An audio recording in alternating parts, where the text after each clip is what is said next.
What Anthony Scaramucci tells us about Donald Trump's White House. What that staff shuffle tells us about President Donald Trump is a lot more than you might think. Spicer, remember, is not and never has been a Trump guy. He was brought into the White House at the urging of Reince Priebus, the Republican National Committee chairman turned White House chief of staff. Prior to his time at the RNC, Spicer kicked around a number of party committees and campaigns. He was a creature of Washington, not a creature of Trump. Scaramucci is the opposite.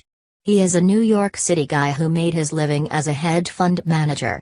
He once worked at Goldman Sachs, like a number of Trump's closest advisors.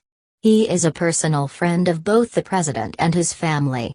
CNN's Jeff Zeleny reported that Ivanka Trump and her husband, Jared Kushner, supported Scaramucci's hire. He is also an experienced, bare-knuckled television presence.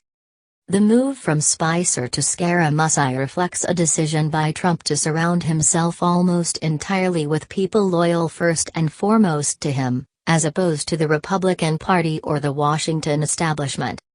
And it comes as Trump hunkers down for what appears to be an inevitable collision with Robert Mueller, the former FBI director who is leading the special counsel's investigation into Russia's meddling in the 2016 campaign and possible collusion between the Trump campaign and the Russians.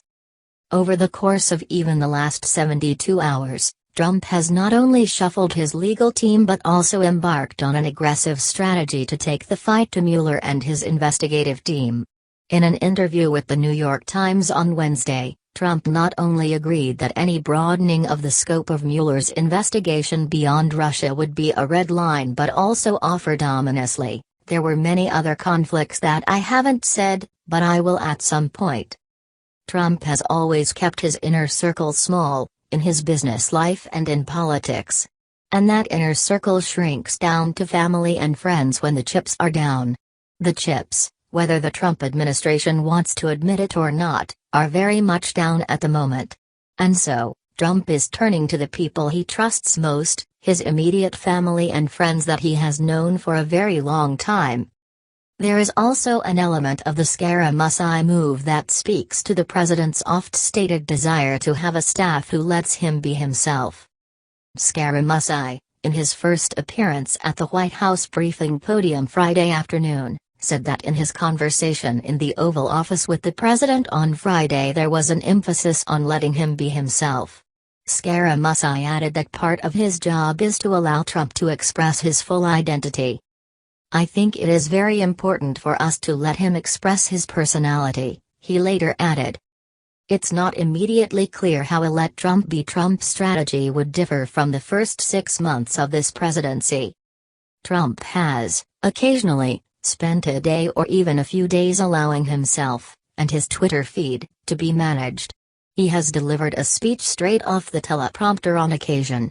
He has passed on chances to take a swing at someone who has taken a swing at him.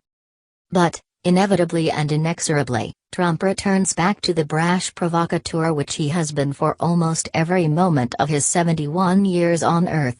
He is not someone who likes to be managed, or tolerates it for very long. What Trump seems to prefer is to surround himself with a group of people with whom he can kibitz rather than a group of people telling him what to do.